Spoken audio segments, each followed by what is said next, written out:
Good evening. Thank you all for coming. Thank you to Google Campus for having us here. For this lecture today, we have a very special guest. Adam Beck came here all the way from Malta. He's done several things in his life, but around here he's known mostly for inventing Hashcash, which was an email spam prevention mechanism that pioneered the concept of proof of work, which is one of the basic concepts that underlies the operation of the Bitcoin system.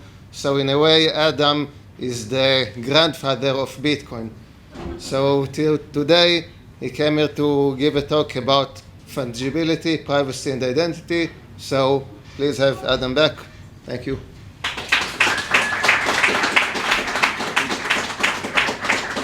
So first of all, I was going to explain what we mean by fungibility in cash. I mean, before Bitcoin and ecash. So it's an old legal concept, in fact, about paper currency.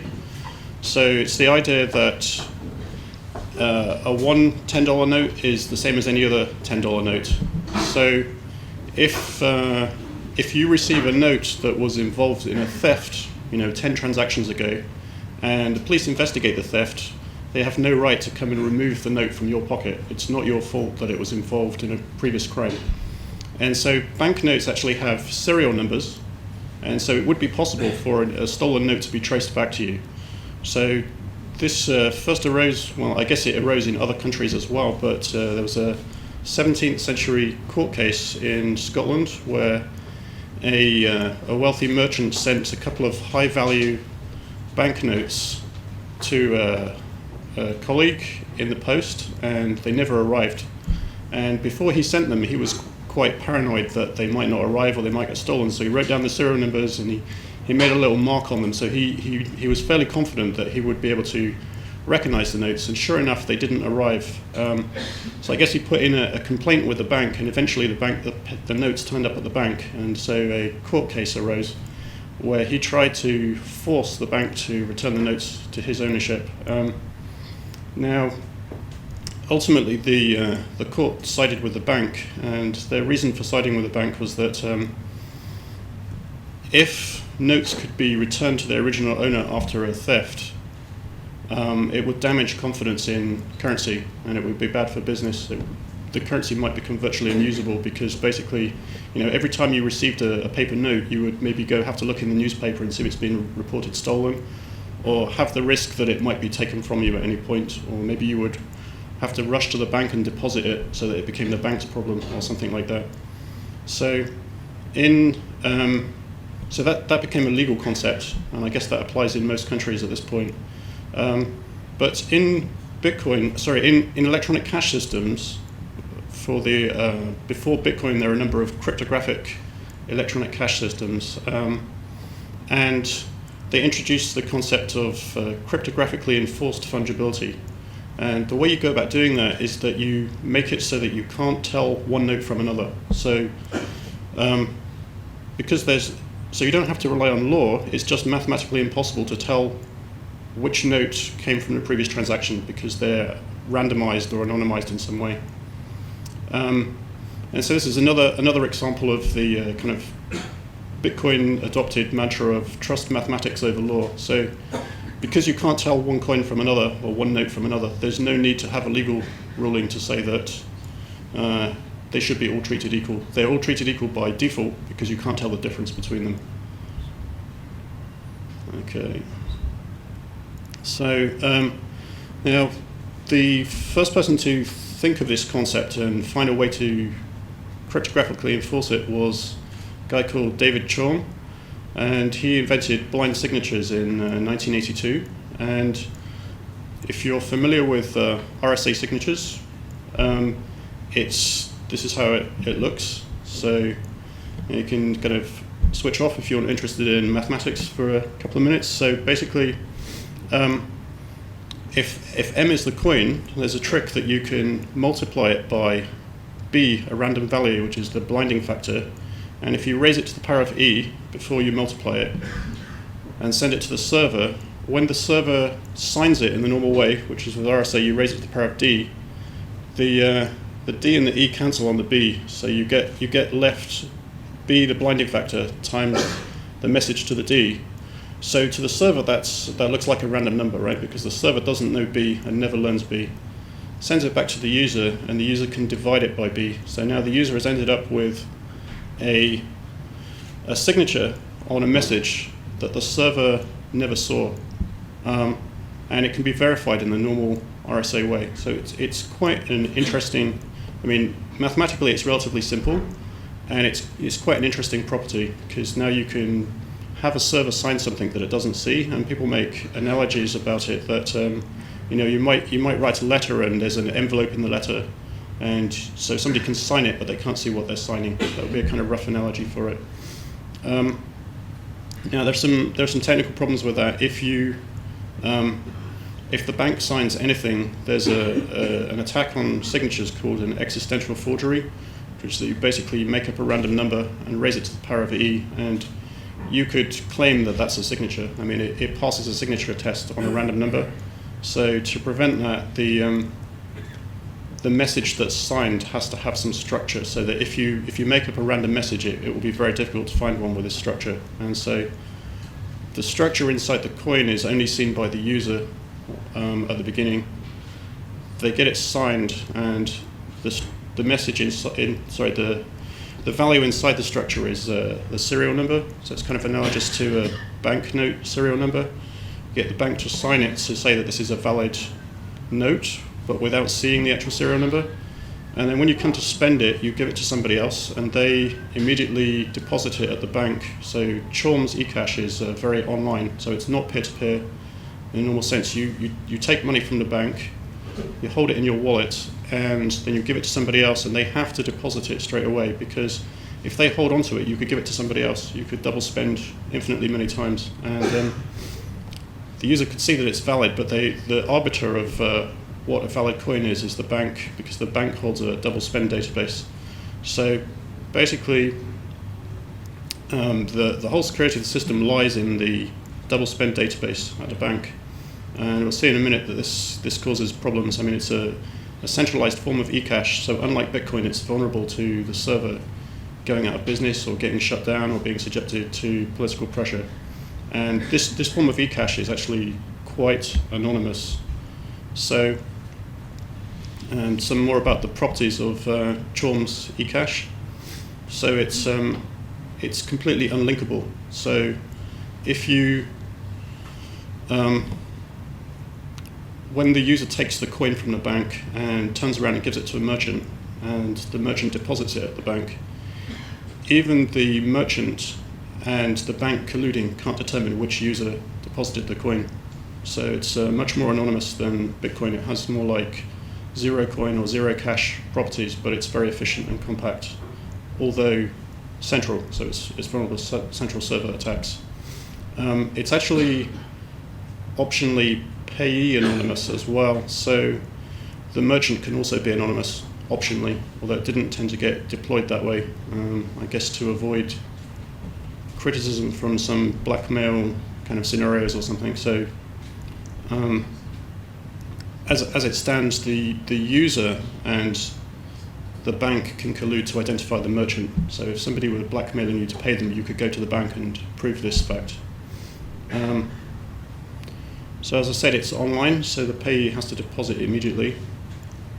You would typically link it to a bank account. So you would have a conventional bank account, and you would withdraw electronic cash coins that you could use. But it wouldn't have to be linked to a bank account. Like a protocol level, you could just deposit a coin and get back a fresh coin without needing an account. One kind of limitation of it is that it only supports directly a single denomination, so that can be quite inefficient. If your base denomination is 1 cent and you want to pay somebody $50, now you've got 5,000 of these coins, which are 100 bytes each or something, so it starts to become big. You can obviously create multiple denominations of coins, but if you do that, you reduce the anonymity, because it becomes obvious over time, the change tends to leak things about what's going on.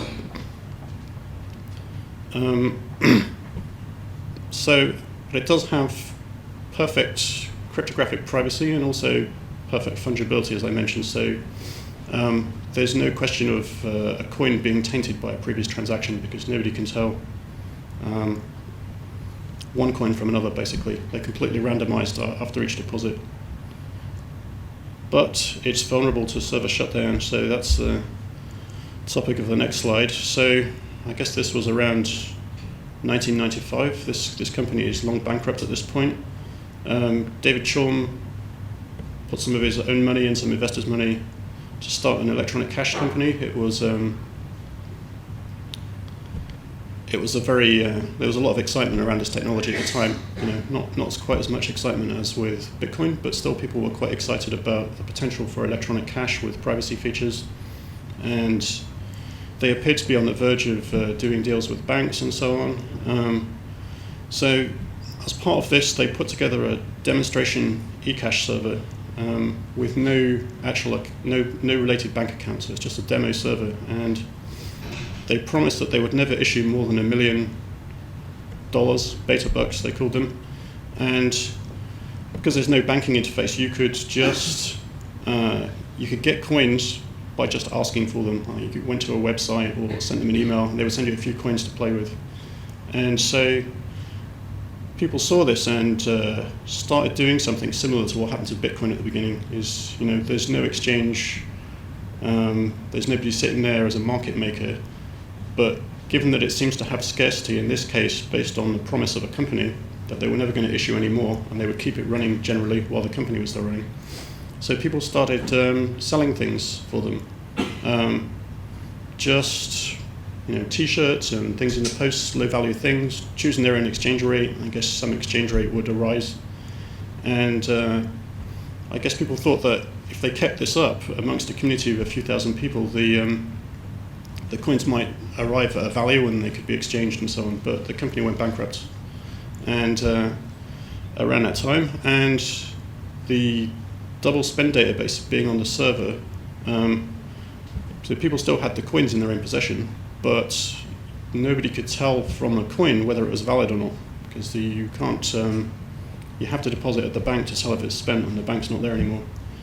So that demonstrated to people the first-hand vulnerability of central servers. There was another ecash system that came a little bit afterwards. Stefan Brands, David Chaum's PhD student, had many more features based on the representation problem, another kind of cryptographic signature, an extension of the Schnorr signature scheme. It also has blind signatures, which are necessary for privacy. It directly supports multiple denominations, so it doesn't have that single denomination efficiency problem. And it actually has attribute certificates, so you can go to a CA that issues these kinds of certificates and present all kinds of identification information, like a passport, your age, your citizenship, your credit rating, any kind of attributes you want, and the CA will issue you a certificate with all these attributes encoded in it. And you would be able to selectively disclose the attributes afterwards, so you could prove to other people that you're eligible to buy some kind of good or service. And actually you could even prove Boolean formula involving the attributes, strangely, in zero knowledge. So you could prove this example, like that you're over 18 or you're a Dutch citizen, but somebody seeing this proof doesn't know which of those is true, what specific values are, only that Boolean formula is true. And that's all done in zero knowledge, so it's kind of perfectly private apart from that. So you don't necessarily need identity associated with this. And this same system can be used to make an electronic cash system, and it was actually licensed by Digicash for a while, and later by Zero Knowledge Systems. So this is just some more details about how Brands credentials work. You encode some attributes into a public key. X is a private key. You blind this public key, send it to the CA, and you also prove in zero knowledge what the attributes are inside this blinded public key to the CA. The CA verifies it, signs it, and sends it back to you. and then you unblind it, and what you're left with is a kind of certificate proving knowledge of proving these attributes, and you can prove those to other people.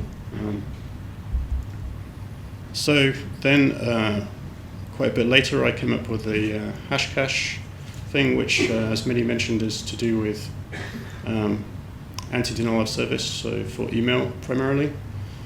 It's decentralized, so there's no CA or issuer of these things. You just issue them yourself with your computer as a Bitcoin. You just mine. They're generally going to be small because they're just for sending the cost of sending an email. So they might take 30 seconds or a minute. They're actually anonymous and fungible because they're not respendable. So each coin is a fresh coin. So it's not inherently linkable to anything.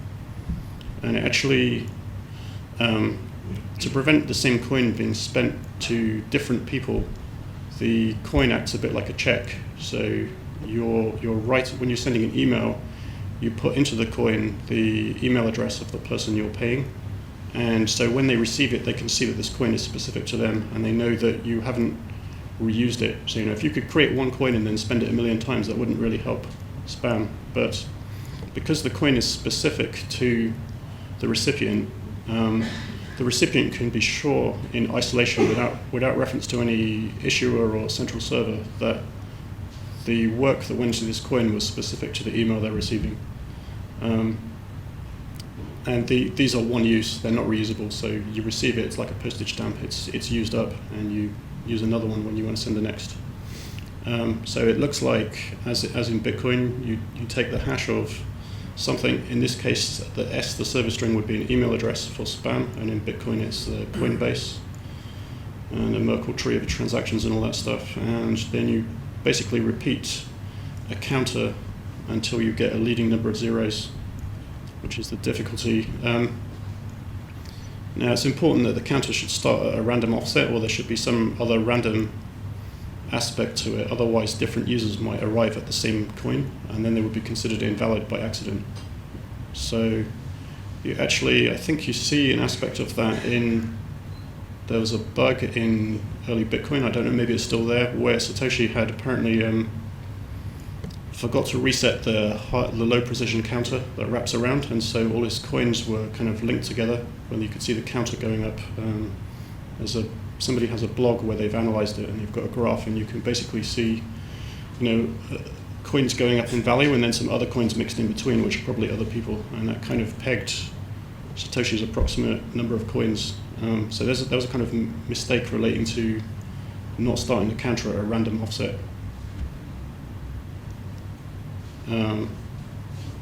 And it's also important in Bitcoin to do that, because otherwise you could distinguish between somebody with not much compute power who was lucky from somebody with a lot of compute power who was unlucky, just by the size of the counter.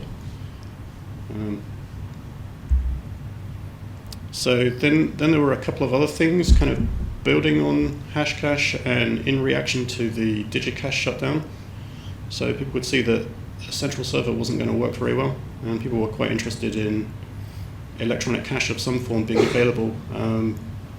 People were interested at this time in privacy-enhanced technology, so like anonymous remailers, maybe anonymous file service, things which required network resources to operate, but were privacy-related. So you wanted some form of payment that wasn't, a credit card or something, and ideally would be lower barrier to entry than obtaining a merchant account to receive credit cards. And if you're providing a privacy service, charging with a credit card kind of attaches identity to it. So there were two people who made similar proposals about the same time, B-Money by Wei Dai and BitGold by Nick Szabo. They're using Hashcash to mine coins, but then they make the coins respendable on a server. So there'll be a set of servers that keep track of account balances, and whenever you make a transaction, you broadcast the transaction to the network, and these servers between them keep track of each person's balance. Now, there's no direct So you notice immediately in there was no attempt to deal with the kind of Byzantine generals problem. I mean, the problem of which transaction came first, or to deal with double spending, that's kind of ignored. It's just a kind of high-level design.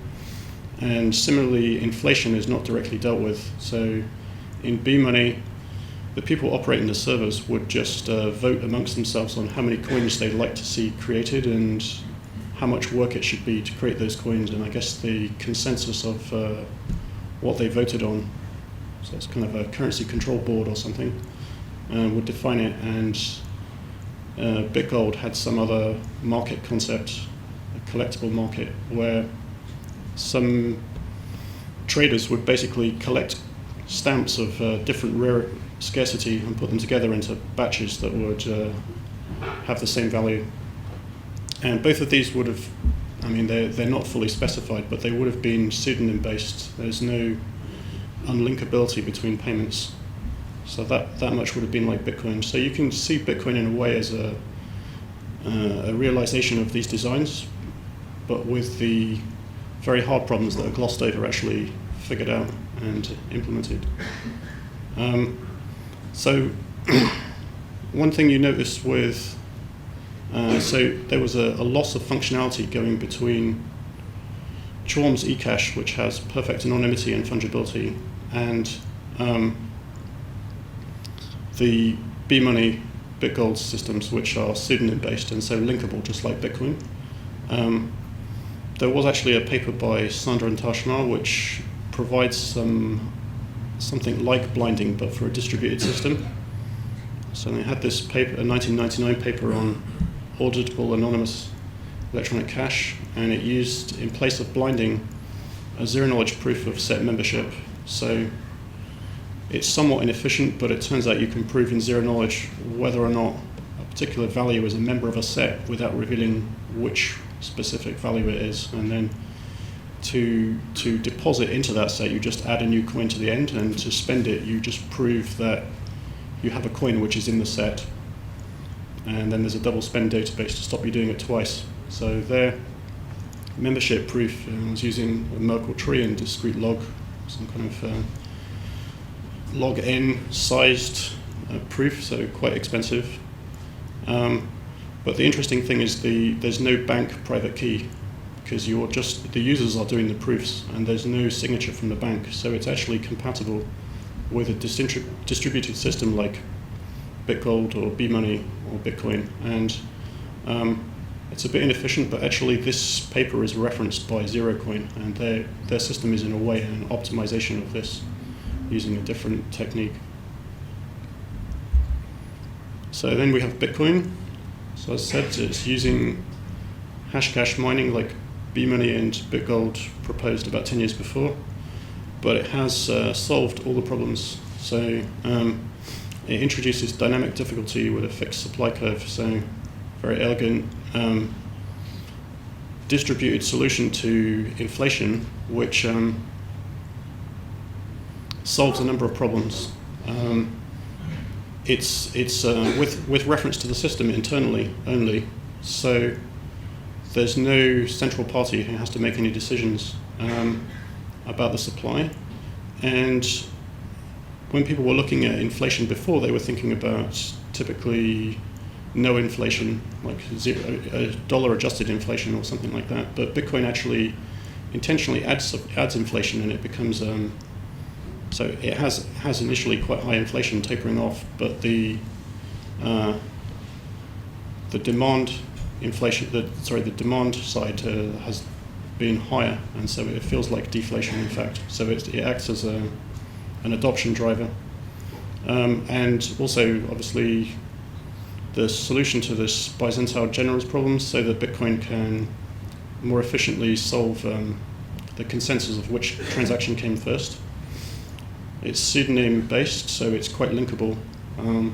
So people say that Bitcoin is anonymous, but there are a number of papers showing that this isn't the case. It's actually quite linkable for a couple of reasons. So when you spend, you pay change back to yourself, so that means that you now have to spend the change later, which links with the previous transaction typically.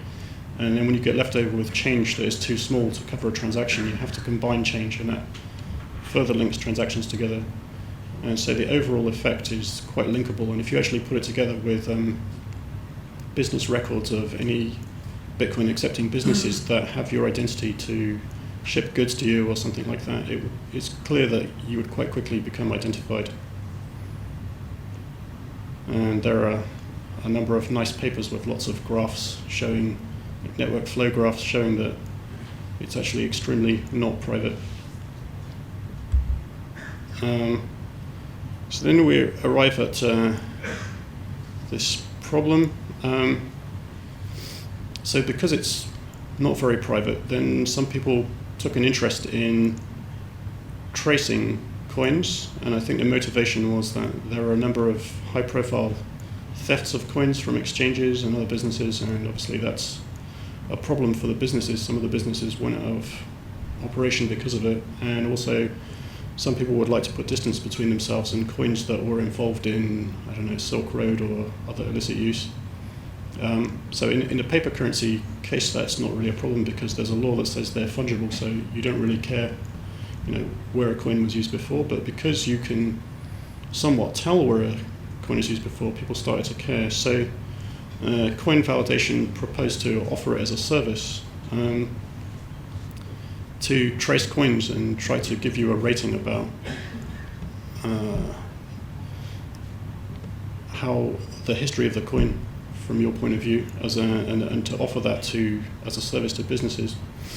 But I think that could be quite dangerous because it goes back to that 17th century court case that now coins can be, you could get a surprise basically. You could receive a coin that is perfectly valid at the time you received it, and then a few weeks later a crime is uncovered that your coin came from, and now your coin, if this this coin validation service is advising many of the merchants you'd want to spend the coin at that your coin is tainted, and the merchant refuses to accept your coin, now you probably, that's a strange experience for you, right? Now you're holding a coin that's not very widely accepted, and maybe you have to sell it at a discount to get rid of it.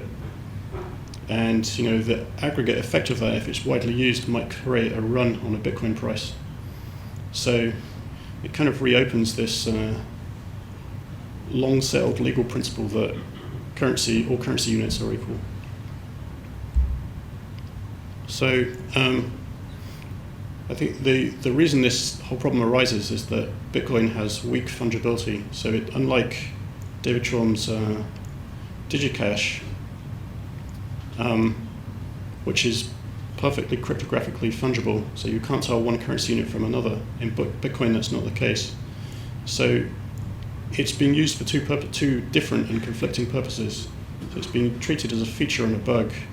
So the users are being assured, people hear that this transaction ledger is public. So users are being assured that don't worry, it's somewhat private. It doesn't have your name on it. It just has an account number or a pseudonym. And at the same time, the banks and governments are being assured that it's not very private. So these things don't quite fit together. And it also creates conflicts because the users want more privacy once they realize how weak the privacy is. I mean, it's somewhat related to putting your bank statement and credit card statement online with your name and address blanked out or something. And governments and law enforcement tend to want the privacy features to stay as they are or to become less private. And then you have the other aspect that everybody who understands what's going on, they should want the fungibility to be good, because otherwise it could lose its utility.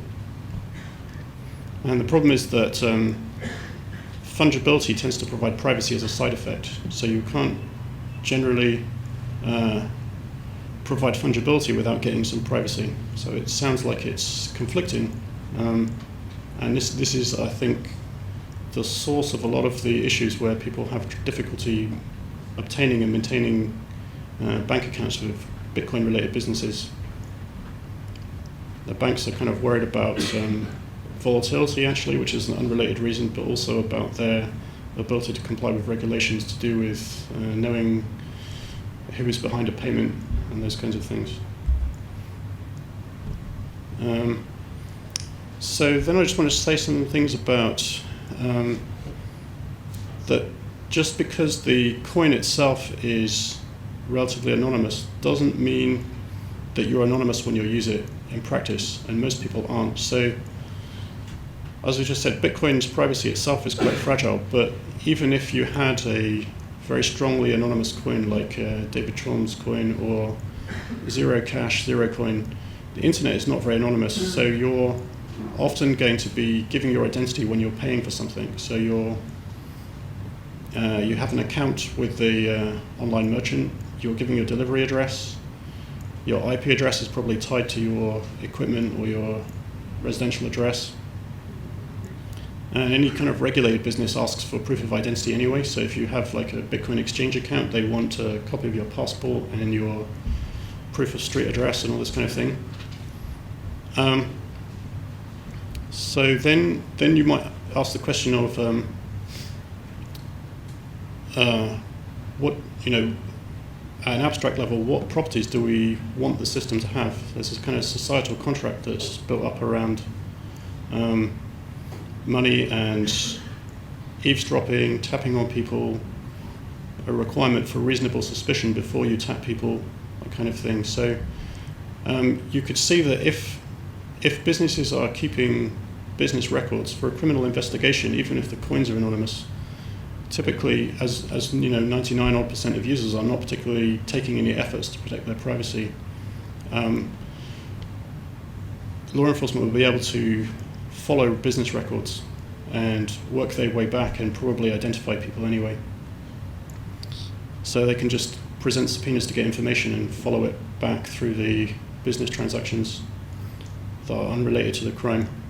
And also, the national intelligence is another area of investigation, but as we've seen, they have, from the Snowden releases, that they have quite extensive tapping and logging, device compromises, network compromises, and it seems unlikely that we have a solution for that in the short term. Host security is hard. So in reality, it's quite hard for people to get privacy even with anonymous coins. So then, going on to Zerocoin, so the current proposed best systems for improving privacy in Bitcoin with cryptographic anonymity and fungibility. So Zerocoin, published last year. It's an optimized set membership proof, so it's like Sandra and Ta-Shma, but more efficient, using another form of accumulator. Provides good fungibility and privacy, but it has a number of problems. So it's quite expensive to create a coin. It takes about a minute on a desktop CPU, I think. And the coins are quite big, about 20 to 40 kilobytes per coin. It only supports one denomination, like Chaum's ecash. Again, if you create multiple denominations, then you reduce the anonymity set.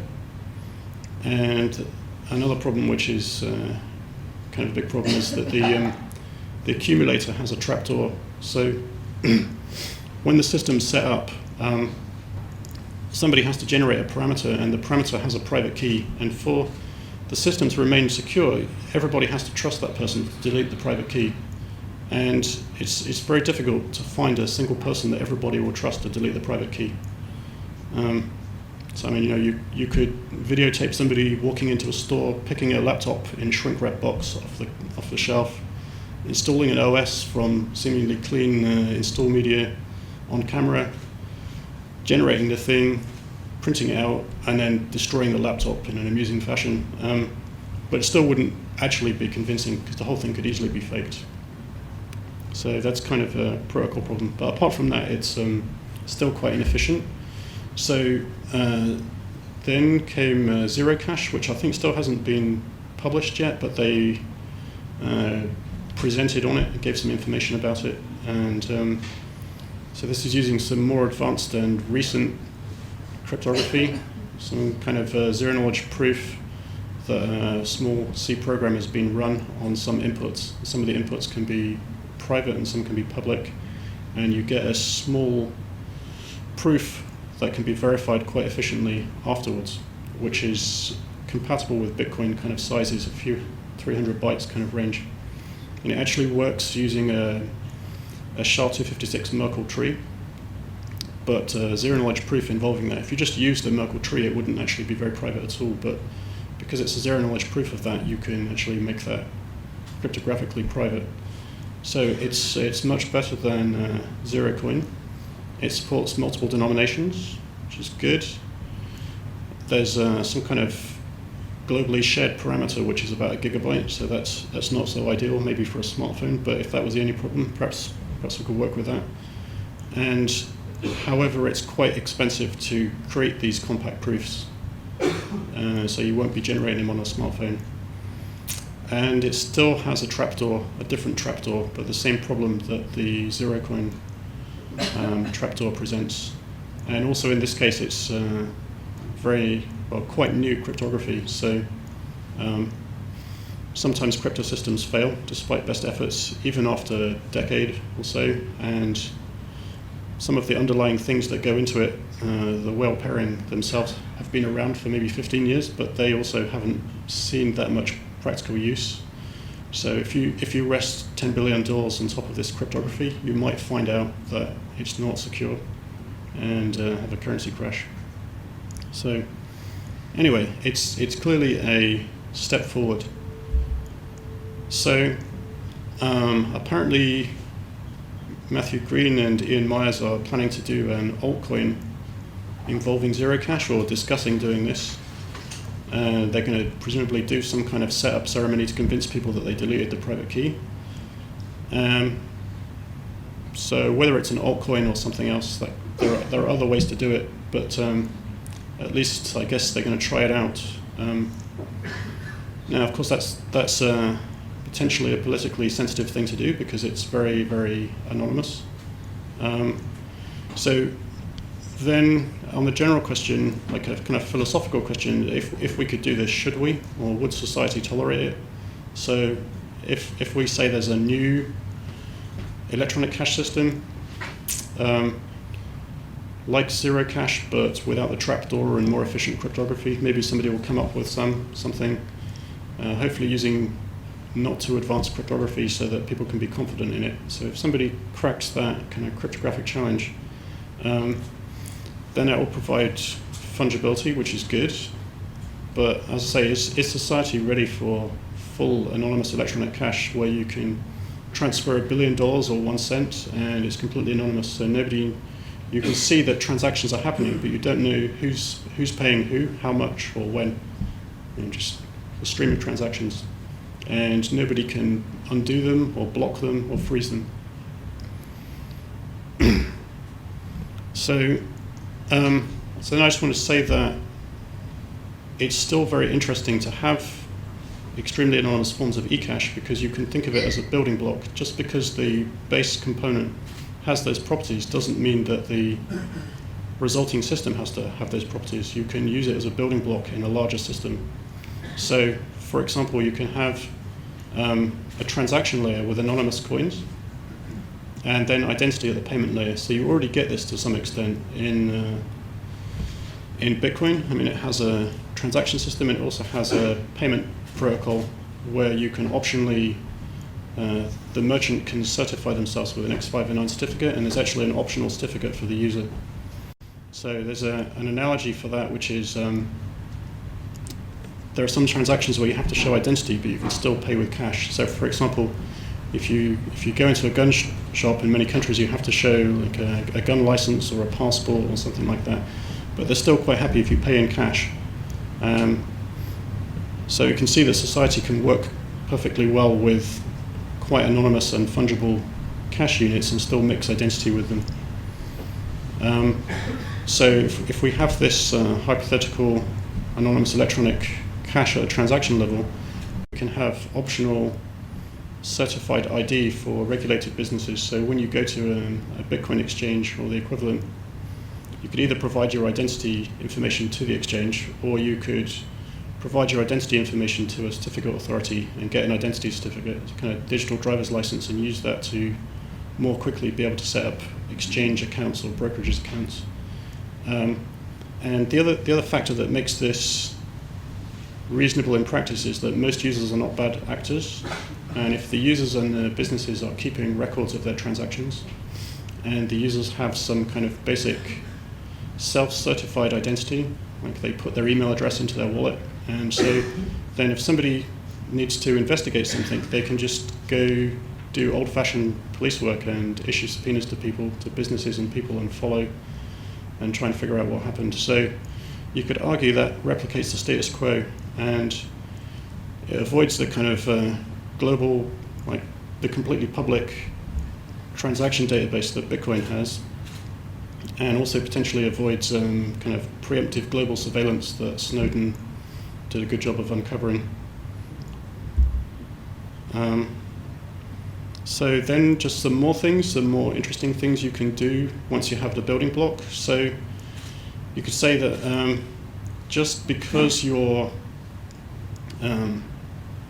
having to provide proof of identity to get service doesn't mean that you necessarily want that particular merchant to know a whole lot about you, right? It's not really relevant. They don't need to know your name and address if you're just buying an ebook or something, but well, maybe an ebook's a bad example, but if they could have an encrypted version of your identity, then they could be assured that if there was an investigation, they would be able to give the police some information that the police could take to the certificate authority and obtain your name and identity without your name and identity being broadcast to all kinds of random merchants. And so once you've got the building block, that's quite easy to do, right? Obviously, you can just put into the certificate some encrypted value. So as to say, once you've got the hard part is the efficient distributed ecash system for the fungibility, but once you've got that, it's quite easy with existing simple encryption systems to encrypt identity and make it selectively revealable. And for the non-regulated scenario, the users can just assert email addresses or whatever they find convenient.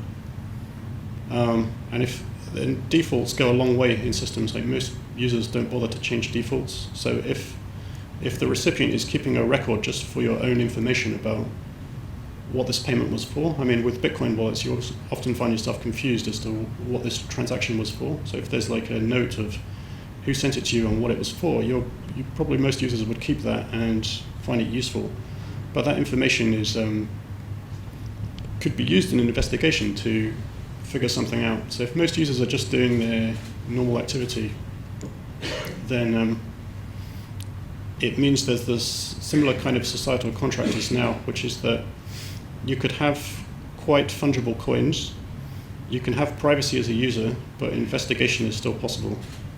And the other argument, which is to say, oh, we need full identity everywhere, which is kind of difficult to achieve in a global environment with a peer-to-peer system, is that identity doesn't actually fix problems. Like, we have identity now, and there's still thefts, and HSBC laundered $1 billion, so obviously they had identity on all the bank accounts for all the Mexican cartel drug people they were laundering the money from. So identity isn't the answer, and thieves can do identity theft.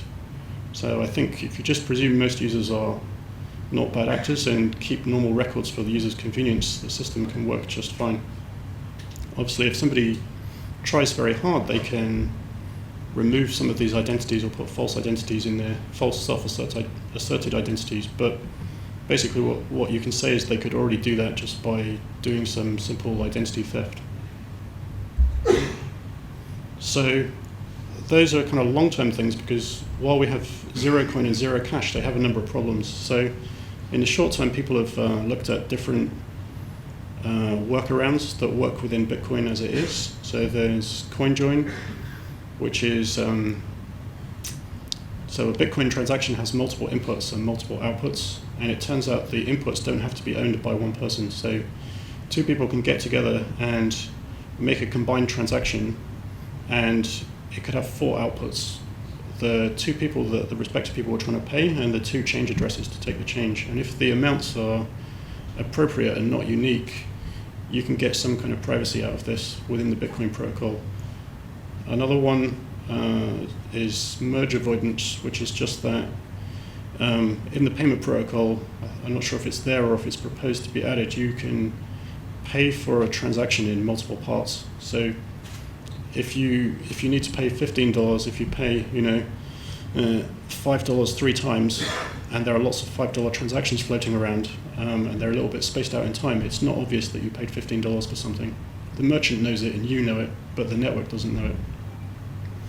So Bitcoin itself has one-use addresses to avoid directly linking. There's another one called CoinSwap, which can some kind of trustless mix where you can pay one person and they can pay somebody else on your behalf, but the network can't directly see that those are related transactions, and yet you don't have to trust that party to not run away with the money. So Bitcoin's smart contracts can enable that. Another thing is coin control. I think many of the Bitcoin clients don't have very intelligent change management, so when they want to make a payment, they just grab whatever random change is necessary to make the transaction. And that could be done in ways to reduce the linking. So now, even apart from Bitcoin's single-use addresses not being that anonymous, there are other factors which mean it's far less anonymous than it could be if used properly. So there are donation addresses and vanity addresses. So basically, users find it inconvenient to understand and use one-use addresses. And many of the smartphone wallets are reusing addresses because they don't support one-use addresses or they don't support HD addresses. Users simply don't understand one-use addresses. Confusing. So there's been people have been working on reusable addresses, also called a stealth address. There are a number of similar proposals, but it only works with full nodes because the way it works is you encrypt the transaction for using a key derived from the recipient's key, and so the only way for them to find it is to basically try to decrypt all transactions that come on the network, which is obviously expensive and won't work for smartphones. So another proposal was to add a prefix so that a smartphone could find a transaction, but that tends to reduce the anonymity set and makes things worse. The normal smartphone works with a Bloom filter to add some ambiguity about which transactions you're looking for, but it's quite bandwidth intensive. So the Bloom filter tends to be quite small for efficiency reasons, and consequently there's actually not that much ambiguity. And the last one is an identity-based encryption address, which hasn't been implemented, but using some identity-based encryption based on a well pairing.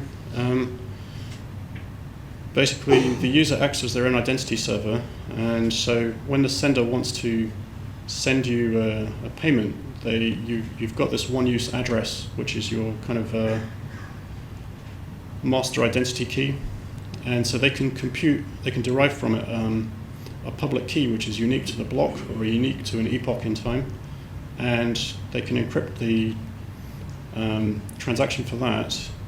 And because of the way identity-based encryption works, a smartphone wallet can derive the private key corresponding to a given block or epoch and give it to a random full node, and the full node can decrypt the transactions in that block with this key, and so give you immediately the transactions that, if any, that are waiting for you.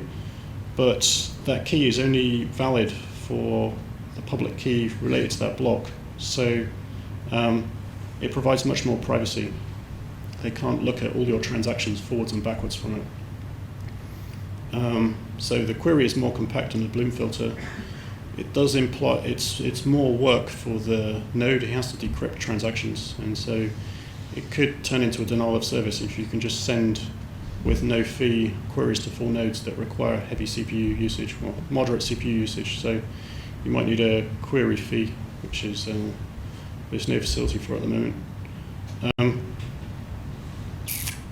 And then another form of payment privacy is to do with the value of the transaction. So if you're somebody who is paid in Bitcoin, if you're working for a Bitcoin-related company and they're paying you in Bitcoins, it can reveal how much your salary is, which is not nice. And if you're running a Bitcoin-related business, it's possible sometimes for people to reverse engineer your business model, like see what your revenue is,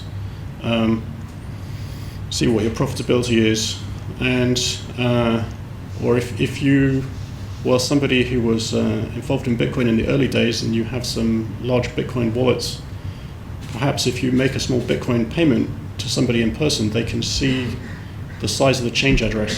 So that could even be dangerous for your safety, because Bitcoin payments are often made, by default without any network privacy. If you don't use Tor, so I think people will be watching the Bitcoin network to harvest the IP addresses that large Bitcoin transactions and change addresses originate from, and geolocate the street address, and then they know where to burgle when there's nobody home to look for USB keys with large amounts of Bitcoins. So then there's the idea that you can actually do something to cryptographically hide the value in a way which would be compatible with Bitcoin. So there's full homomorphic encryption, which is quite slow and impractical, but there's single homomorphic encryption, and what that means is that you can have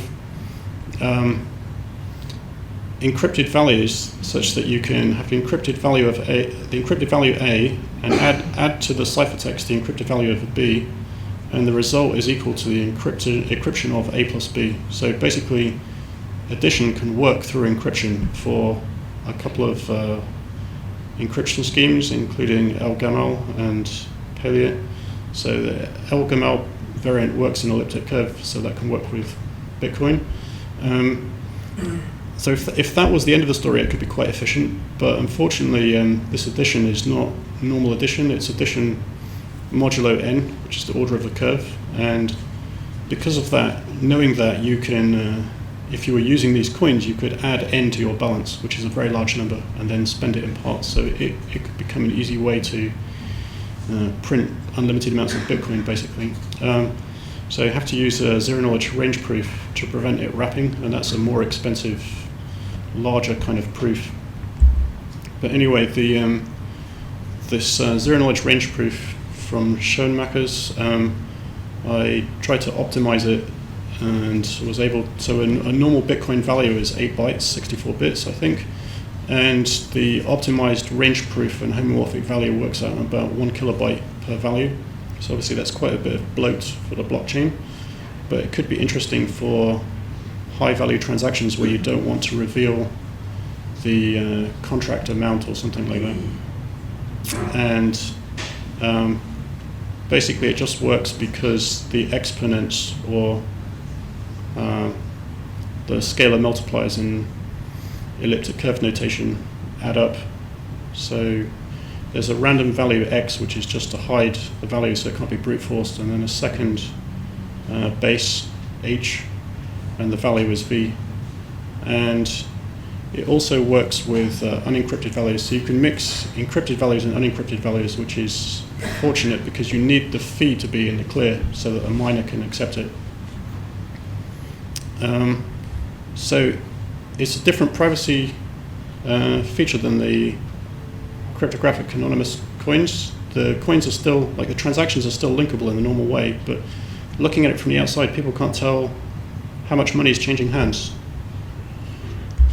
So things you could do with that, you can preserve commercial confidentiality, and you could provide more open books for businesses because they've got less reasons to demand that their books be closed for commercial confidentiality. And so you could perhaps be able to audit their insurance coverage. You could look that their smart contract for covering their business's security, their business's liabilities, is adequate for the other metrics of the business. And you could even have audit in the sense of if you have an insurance company that's issuing policies, if the policy they're about to issue you pushes them over their reinsurance coverage, the insurance policy looks invalid, like to the recipient. So each person who's receiving smart contracts from this business can immediately and fully audit like the business adherence to whatever rules are in place. And ultimately you might be able to get to the situation of Bitcoin audited company, so a company with its shares issued on some kind of colored coin and all its income, expenditure, dividends and salaries all sent on the blockchain could all be publicly auditable without any offshoot risks. And potentially you could also audit leverage ratios. So then just a curiosity relating to homomorphic encrypted values. So it turns out because of this thing you can combine it with a zero knowledge OR proof. So how this works is that I'll just back up a second. There's a form of signature. So you've heard of multi-party signature, which is that two people can sign a transaction. And Bitcoin has multi-sigs, which are not exactly multi-party, but just two signatures. And so there's another form of multi-party signature called a ring signature, which is that I can sign a transaction and I can choose to implicate a random person of my choice as a potential co-signer. So when somebody looks at the signature, they know for a fact that either I signed it or that person signed it. But the person who I implicated as a possible signer didn't cooperate with me. I could just choose them. So we can do something like this with these homomorphic values. And the way it works is that if I want to make a transaction, I can give this transaction two inputs. One of them is mine, and one of them is somebody else's. And the reason it's okay for me to do that, even though I don't have the cooperation from the other person, is that I can prove in zero knowledge that either I know the private key of a given value, or the amount of money I'm taking off it is zero. So I can make a zero knowledge proof that the value that I'm subtracting from it is zero. So that's safe to do. So you can potentially add privacy from that. And it's potentially more private than CoinJoin, because with CoinJoin you're joining transactions with random people who are connecting with you. And if there are people in the network who are hostile to privacy, they may make lots of transactions to flood the CoinJoin mix set. So if you're mixed with only somebody who's trying to remove your privacy, you actually have no additional privacy. So with this, at least you could choose randomly, or even pick plausible people in your same with similar kinds of interests and spending habits. So one more type of this is a little bit more to do with centralization risk, less to do with privacy, but there are some privacy aspects. So it's an idea related to the risks of mining power being concentrated in large mining pools. So the idea is that the risk that you're worried about typically with a concentration of mining power is that the miners might start to enforce policy, or governments might demand they enforce policy, and policies they might enforce might be, the value of a transaction, the originator of a transaction, or the recipient of a transaction. So then I found this mechanism to send an encrypted transaction to the network. So in the initial stage, you encrypt the transaction in a certain way and send it to the network. And the miners in the network validate the transaction. So they're only partly validating it because they can't see who it's from, who it's to, or the value. But because of the way it's encrypted, and they can tell that it hasn't been double spent.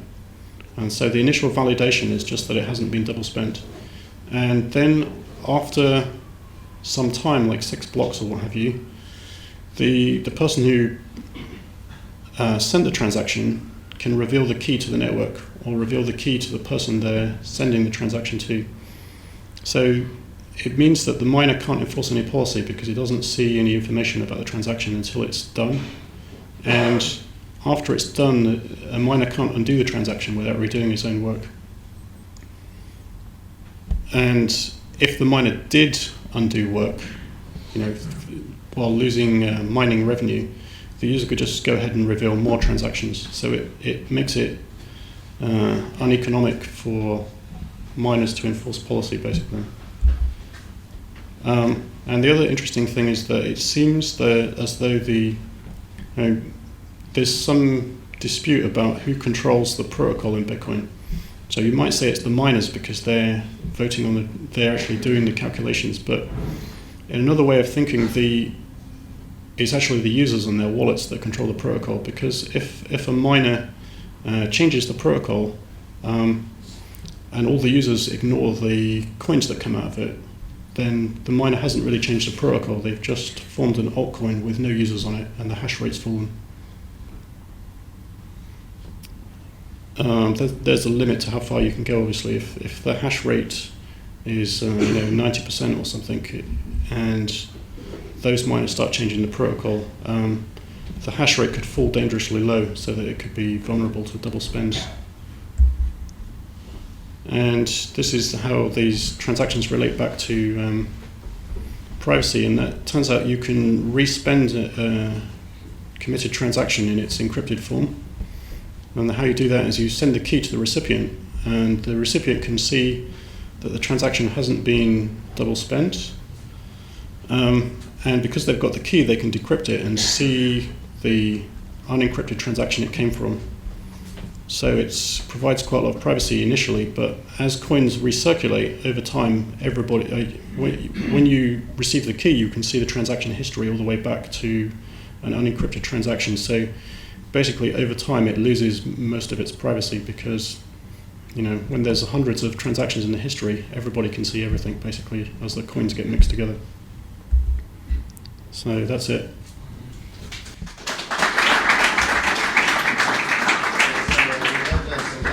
Questions?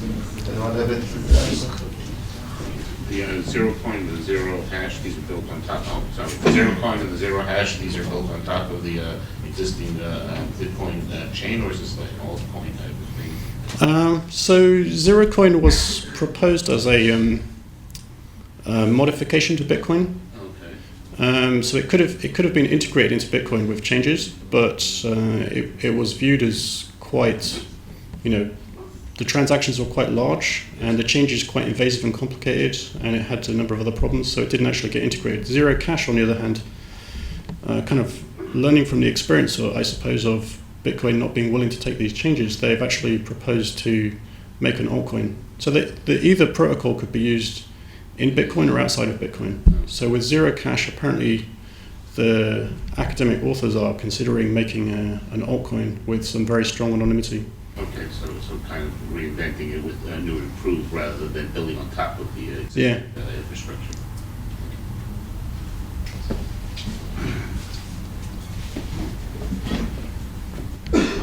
Some of the protocols that you've described have been invented 15 to 20 years ago. What of the things that you presented here today is already implementable, can be used today? I mean, how far are we from actually using these stuff?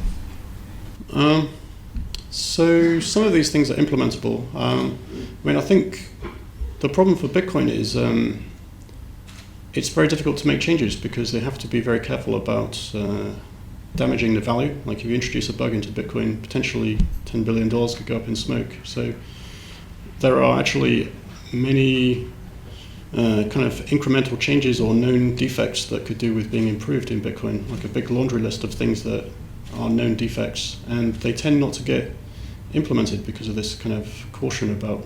What about the altcoins? So I mean, in altcoins, they have more scope to implement things. Yeah.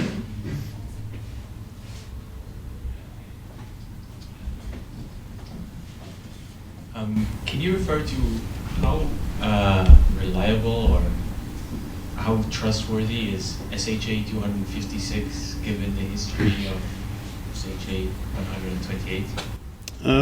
So actually, the SHA-1 problems are not relevant for Bitcoin, in the sense that the defect with SHA-1 was a birthday collision, and Bitcoin is using pre-images. So even SHA-1 would still be good for Bitcoin, and also Bitcoin can survive like a graceful degradation in hash function security. So let's say SHA-256 turns out to be, it turns out to be like 10 times easier than we thought to create collisions or something, right? It doesn't really matter. All that happens is the difficulty jumps by 10 times, and people update their mining software, and we carry on. So I think it's quite secure. Something that was missing for me from your what you described. What about Ripple? Something about Ripple? Please repeat the question. Oh, okay. The question was, could I say something about Ripple? I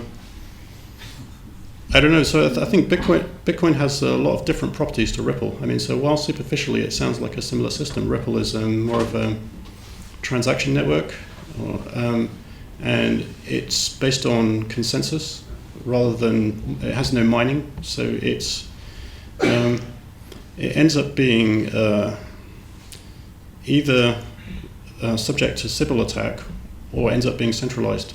So I think at the moment it's centralized in the sense that all of the Ripple gateways are companies with business contracts with Ripple, the company.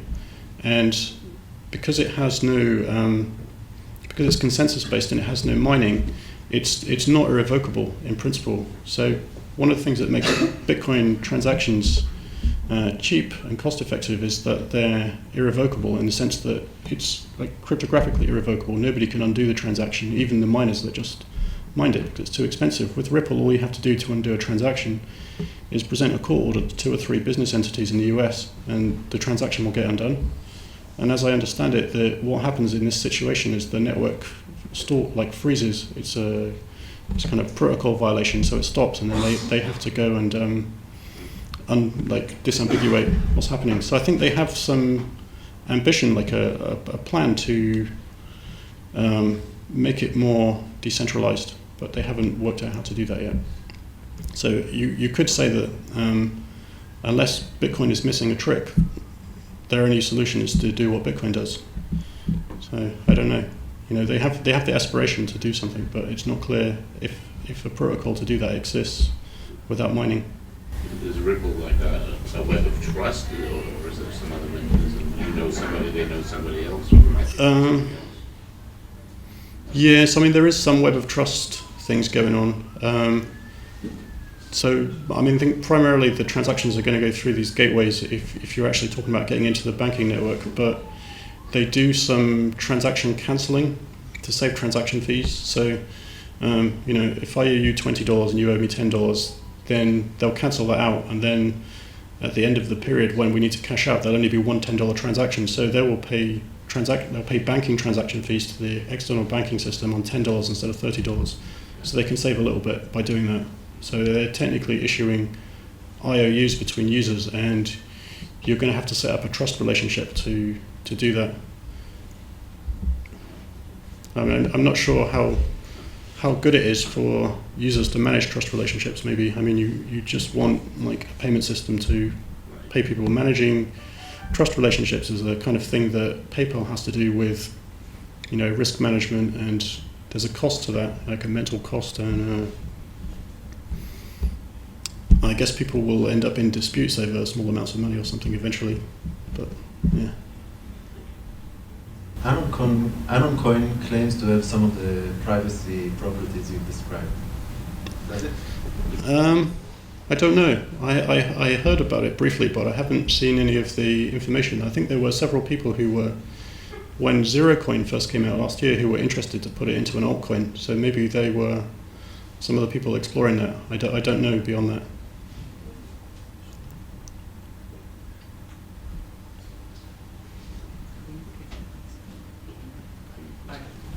Yeah, so Zerocash. What is the attack model for someone who knows the private key that gives a trapdoor? It's a good question. I'm not 100% sure with Zerocash, but with Zerocoin, the picture is that you still remain perfectly private, but the person with the anonymity is preserved, but the person with the private key can print unlimited coins, and I would think it would be the same with Zerocash. It's the same Zerocash. Yeah. So it's a forging point. It's not compromising privacy. Not raising transactions to the network. Right. Your privacy is preserved, but somebody has a bottomless wallet.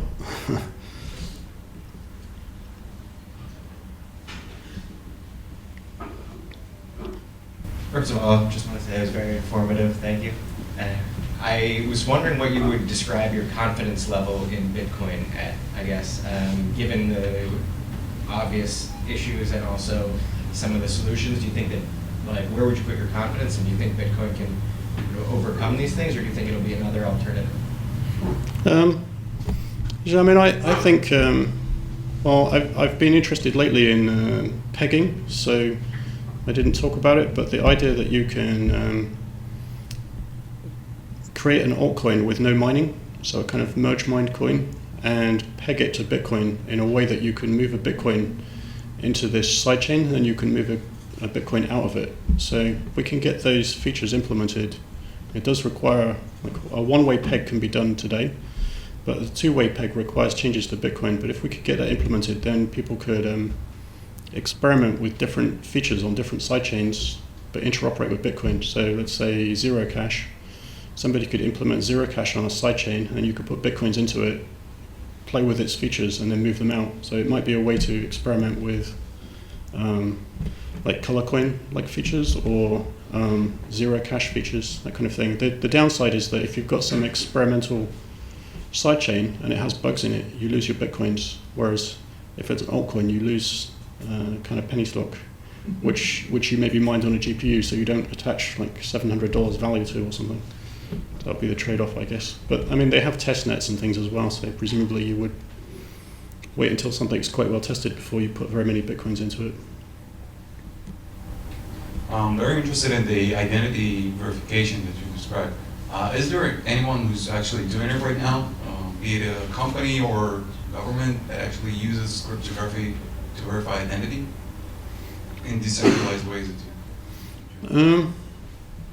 I don't know. I mean, I suppose you could say that. I don't know about people issuing like identity certificates so much. I mean, you can certainly get email certificates. I think there are a couple of providers that are currently giving, like CAs that are giving free X5 and 9 certificates for email addresses. So, and you can see that the internet is generally the way the internet works, in the sense that there's a lot of identity attached to connections and email addresses and so on, and it tends to get logged, like either explicitly or by accident. So it's kind of the status quo in a way. Somebody was telling me that there was a decision, an architecture decision, not to include, I guess, what they, beginning, I've heard this expression, a Turing complete kind of calculation system into Bitcoin for security reasons, and there's now some other... Ethereum, yeah. Thank you. Yes. Do you have any thoughts on this issue for continued growth in commercial applications and such? Yeah, so the question was about Ethereum and more complicated scripting languages. So I think probably Bitcoin has got an intentionally simplified scripting language for security reasons, and you can see even if you add, people have explored adding features to Bitcoin scripting language. So for example, one is extrospection, so the ability for a coin to look at the script of the attached to the coin that their coin is being transferred to.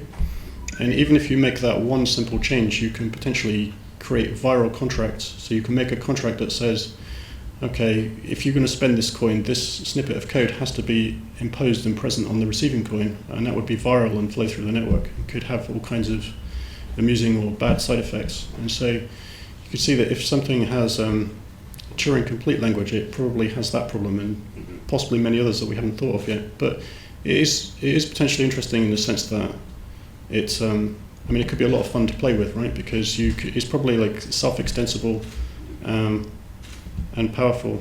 But there are other concerns like about the security of the interpreter. I mean, there's a long history of VM escape, like sandbox escape from Java bytecode interpreters. So if that were to happen to like the Ethereum interpreter, that could obviously destroy it in one day. I mean, right. You just have to slip up once. Yeah. That's the end of it. You mentioned that it was difficult to make changes to a Bitcoin because of the need to arrive at consensus, and that there were bugs and defects still in the protocol. What do you think the chances are that a future attack would severely compromise the security of Bitcoin? I mean, it seems to have held up quite well so far, and they coped with the fork bug from the level database last year. So, I mean, it seems good so far. I mean, the example of some of the things that are wrong, I mean more like things which make it more complicated than it needs to be. So, for example, with the offline, like the air-gapped wallets, like the Trezors and the Bitcoin Armory wallets, there's the value of the transaction is not included in the signature.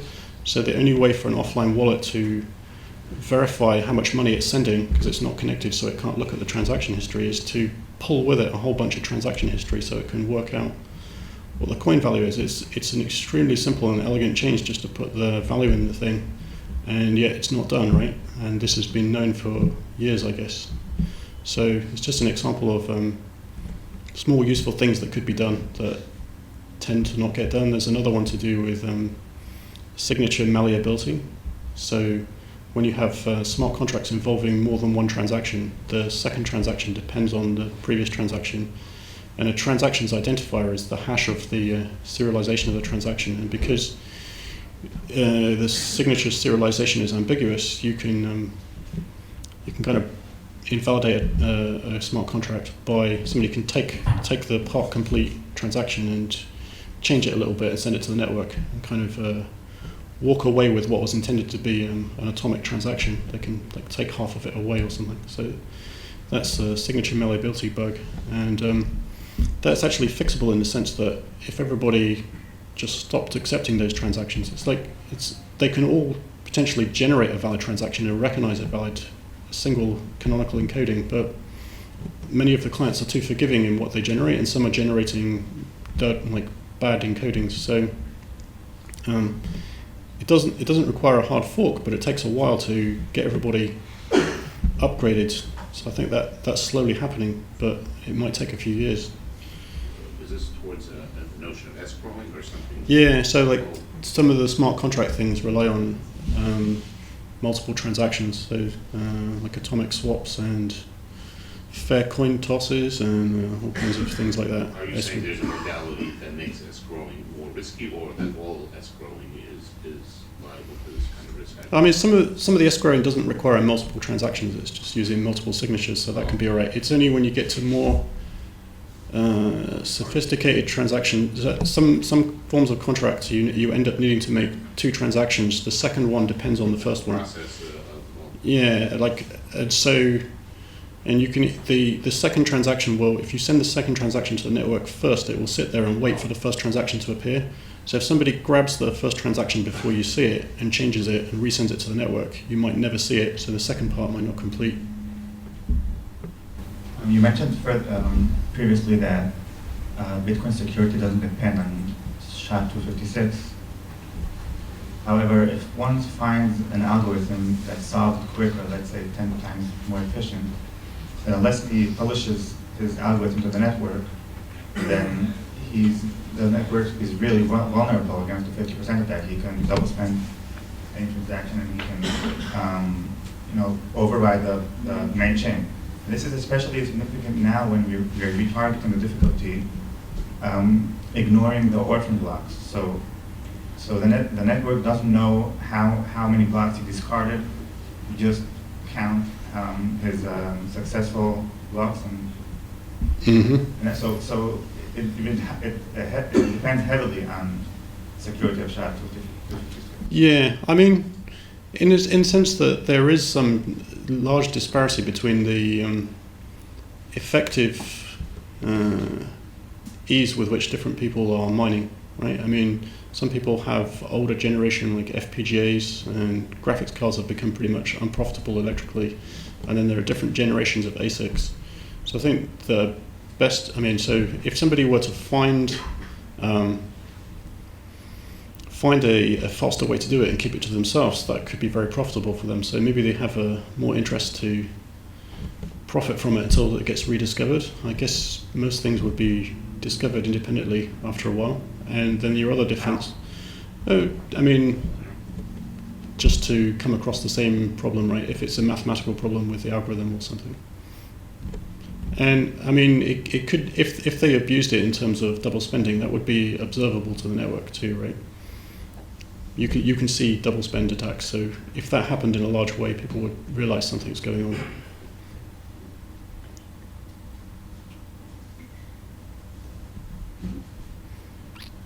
I mean, about that, the other thing I was mentioning is the committed transactions. So that's a way to avoid at least policy attacks. Doesn't necessarily prevent double spend attacks, but at least you can control policy attacks even if there are some powerful miners in the network.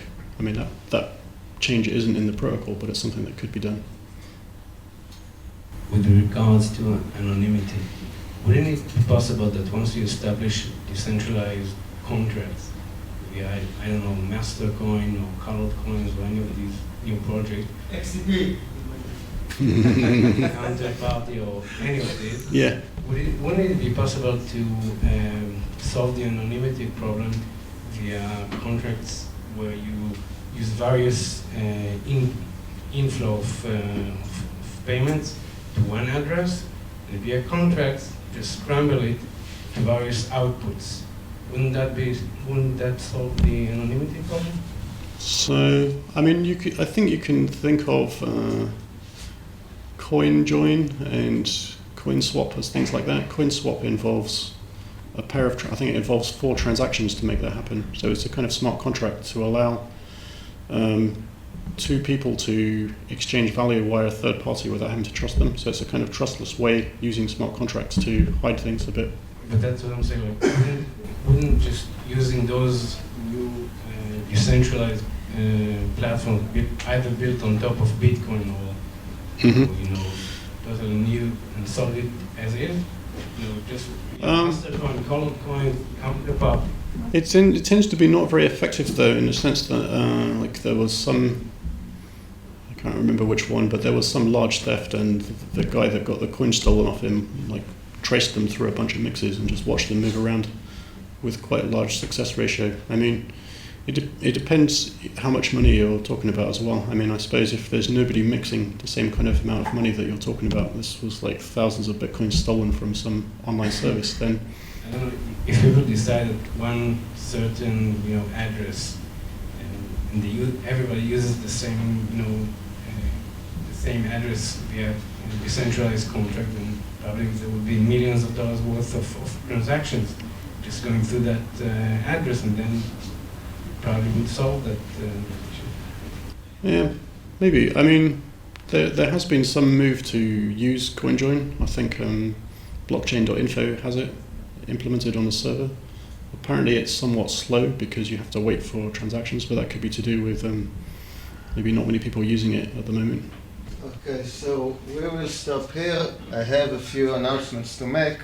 So first of all, the next major event we'll be having is a conference on February 27. It's a joint work of the Israeli Bitcoin Association and the production company Independent Computers. It will be in a place called Avenue in Airport City.